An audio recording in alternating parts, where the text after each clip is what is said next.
नमस्कार, मैं प्रज्ञा और आप देख रहे हैं यूपी वाला न्यूज। समाजवादी पार्टी से एक सबसे बड़ी खबर निकलकर सामने आ रही है और वो बड़ी खबर ये है कि भारतीय जनता पार्टी को बेचैन कर देने वाली। जी हां, समाजवादी पार्टी के मुखिया यानी कि अखिलेश यादव को तो आपने देखा ही है।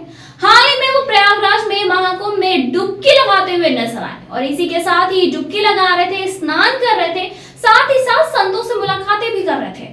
और अब खबर ये आ रही है कि अखिलेश यादव 3 फरवरी को प्रचार करेंगे मिल्कीपुर में। जी हां, 3 फरवरी को वो प्रचार का आखिरी दिन है और उससे दिन अखिलेश यादव मिल्कीपुर में बड़ी जनसभा करेंगे। अब इसके पीछे की क्या है वजह, आइए जानते हैं।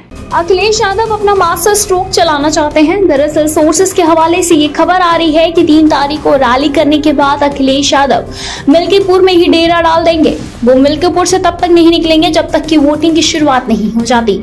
और ऐसा किस लिए किया जा रहा है वो भी मैं आपको बताऊंगी। दरअसल हमने ये देखा है कि उपचुनावों में समाजवादी पार्टी लगातार धांधली के आरोप लगाती जा रही है। बीते लोकसभा चुनाव में भी हमने यही देखा कि कई सीटों पर काउंटिंग में वोटिंग में गड़बड़ी की गई और खबरें आई हैं और शिकायतें भी आई हैं। इसी वजह से अखिलेश यादव ने ये फैसला लिया कि वो मिल्कीपुर में डेरा डालेंगे। दोस्तों, अखिलेश यादव और अवधेश प्रसाद के रिश्ते बेहद ही मजबूत हैं और लोकसभा चुनाव के बाद से ये रिश्ते और भी ज्यादा बेहतर हुए।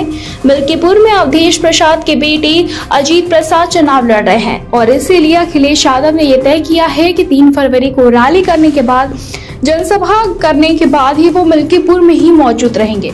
अब वो अवधेश प्रसाद के घर पर रुकेंगे, किसी कार्यकर्ता के घर पर रुकेंगे या क्या कुछ करेंगे, इस बारे में फिलहाल तो कोई जानकारी नहीं है। लेकिन ये कहा जा रहा है कि 3 फरवरी के बाद ही अखिलेश यादव मिल्कीपुर में डेरा डाल देंगे, क्योंकि किसी भी कीमत पर समाजवादी पार्टी मिल्कीपुर की सीट को जीतना चाहती है। 2022 में ये सीट समाजवादी पार्टी के खाते में आई थी, समाजवादी पार्टी ये सीट जीती थी और अब ये कहा जा रहा है कि अखिलेश यादव ने एक बार फिर प्लान बना लिया है कि किसी भी कीमत पर मिल्कीपुर का चुनाव जीतना है। अवधेश प्रसाद के बेटे अजीत प्रसाद को चुनाव जिताना है। इसके लिए कई सांसदों को भी जिम्मेदारी दी गई है, कई विधायकों को जिम्मेदारी दी गई है और इसी के साथ ही रागिनी सोनकर, इकरा हसन, प्रिया सरोज, इनके साथ साथ डिंपल यादव, इन सब की जिम्मेदारियां तय कर दी गई हैं। पवन पांडे ने लगातार मिल्कीपुर में डेरा डाल रखा है। वहां जो भी कैंप कर रहे हैं, छोटी छोटी नुक्कड़ जनसभाएं कर रहे हैं।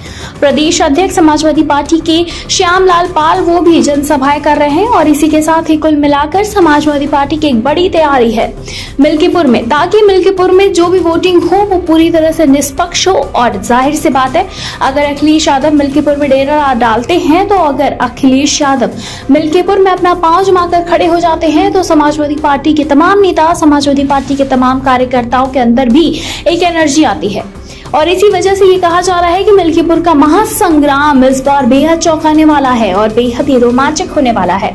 ऐसा इसीलिए क्योंकि मिल्कीपुर वो सीट है जिस पर कि हर किसी की नजर है। अयोध्या के चुनाव में समाजवादी पार्टी की जीत हुई और भारतीय जनता पार्टी लोकसभा का चुनाव हार गई और तभी से उसी वक्त ही कहा जा रहा है कि समाजवादी पार्टी मिल्कीपुर में मजबूत है। अगर मैं आपसे जातीय समीकरण की बात करूं या फिर वोट पॉलिटिक्स की बात करूं तो उसमें भी समाजवादी पार्टी भाजपा से बहुत आगे नजर आती है और इसी के साथ ही भाजपा में तो तमाम नेताओं की नाराजगी भी सामने आ रही है। तो दोस्तों, अगर अखिलेश यादव मिल्कीपुर में कैंप करते हैं या फिर मिल्कीपुर में आखिरी दौर में कमान संभालते हैं तो इसका असर चुनाव पे जरूर पड़ेगा। फिलहाल इस खबर पे आप क्या सोचते हैं? आप अपनी राय हमें कमेंट सेक्शन में जरूर बताएं।